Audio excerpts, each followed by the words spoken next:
The Brothers Grimm Fairy Tales. The Traveling Musicians. An honest farmer had once an ass that had been a faithful servant to him a great many years, but it was now growing old and every day more and more unfit for work. His master therefore was tired of keeping him and began to think of putting an end to him, but the ass, who saw that some mischief was in the wind, took himself slyly off, and began his journey towards the great city, for there, thought he, I may turn musician. After he had traveled a little way, he spied a dog lying by the roadside and panting as if he were tired. "What makes you pant so, my friend?"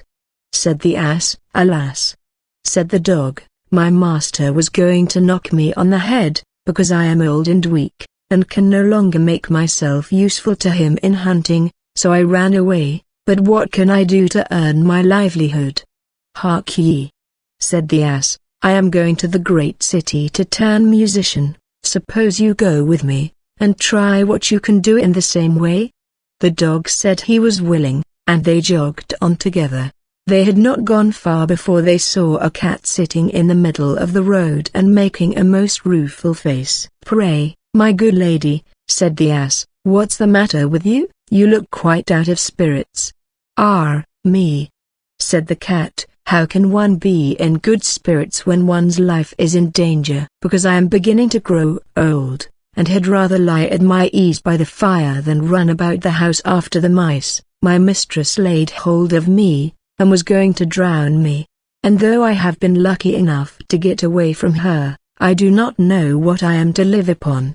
"Oh," said the ass, "by all means go with us to the great city. You are a good night singer, and may make your fortune as a musician." The cat was pleased with the thought, and joined the party. Soon afterwards, as they were passing by a farmyard, they saw a cock perched upon a gate, and screaming out with all his might and main. "Bravo!" said the ass, "upon my word, you make a famous noise. Pray what is all this about?" "Why," said the cock, "I was just now saying that we should have fine weather for our washing day, and yet my mistress and the cook don't thank me for my pains, but threaten to cut off my head tomorrow, and make broth of me for the guests that are coming on Sunday." "Heaven forbid," said the ass, "come with us, Master Chanticleer. It will be better, at any rate, than staying here to have your head cut off. Besides, who knows? If we care to sing in tune, we may get up some kind of a concert, so come along with us." "With all my heart," said the cock, so they all four went on jollily together. They could not, however, reach the great city the first day, so when night came on, they went into a wood to sleep. The ass and the dog laid themselves down under a great tree, and the cat climbed up into the branches, while the cock, thinking that the higher he sat the safer he should be, flew up to the very top of the tree, and then, according to his custom, before he went to sleep, looked out on all sides of him to see that everything was well. In doing this, he saw afar off something bright and shining, and calling to his companions said, "There must be a house no great way off, for I see a light." "If that be the case," said the ass, "we had better change our quarters, for our lodging is not the best in the world. Besides," added the dog, "I should not be the worse for a bone or two, or a bit of meat." So they walked off together towards the spot where Chanticleer had seen the light, and as they drew near it became larger and brighter, till they at last came close to a house in which a gang of robbers lived. The ass, being the tallest of the company, marched up to the window and peeped in. "Well, donkey," said Chanticleer, "what do you see?" "What do I see?" replied the ass. "Why, I see a table spread with all kinds of good things, and robbers sitting round it making merry."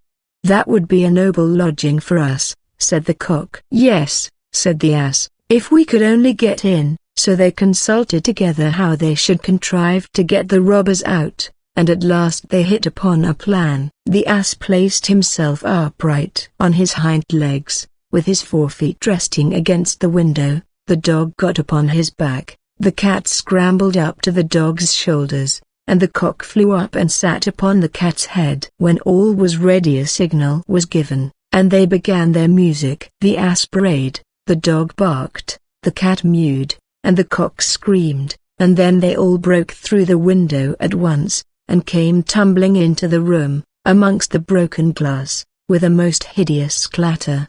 The robbers, who had been not a little frightened by the opening concert, had now no doubt that some frightful hobgoblin had broken in upon them, and scampered away as fast as they could. The coast once clear, our travellers soon sat down and dispatched what the robbers had left, with as much eagerness as if they had not expected to eat again for a month. As soon as they had satisfied themselves, they put out the lights, and each once more sought out a resting place to his own liking. The donkey laid himself down upon a heap of straw in the yard, the dog stretched himself upon a mat behind the door, the cat rolled herself up on the hearth before the warm ashes, and the cock perched upon a beam on the top of the house, and, as they were all rather tired with their journey, they soon fell asleep. But about midnight, when the robbers saw from afar that the lights were out and that all seemed quiet, they began to think that they had been in too great a hurry to run away, and one of them, who was bolder than the rest, went to see what was going on. Finding everything still, he marched into the kitchen, and groped about till he found a match in order to light a candle, and then, espying the glittering fiery eyes of the cat, he mistook them for live coals, and held the match to them to light it. But the cat, not understanding this joke, sprang at his face, and spat, and scratched at him. This frightened him dreadfully, and away he ran to the back door, but there the dog jumped up and bit him in the leg, and as he was crossing over the yard the ass kicked him, and the cock, who had been awakened by the noise, crowed with all his might. At this the robber ran back as fast as he could to his comrades, and told the captain how a horrid witch had got into the house, and had spat at him and scratched his face with her long bony fingers, how a man with a knife in his hand had hidden himself behind the door, and stabbed him in the leg, how a black monster stood in the yard and struck him with a club, and how the devil had sat upon the top of the house and cried out, "Throw the rascal up here." After this the robbers never dared to go back to the house, but the musicians were so pleased with their quarters that they took up their abode there, and there they are, I dare say, at this very day.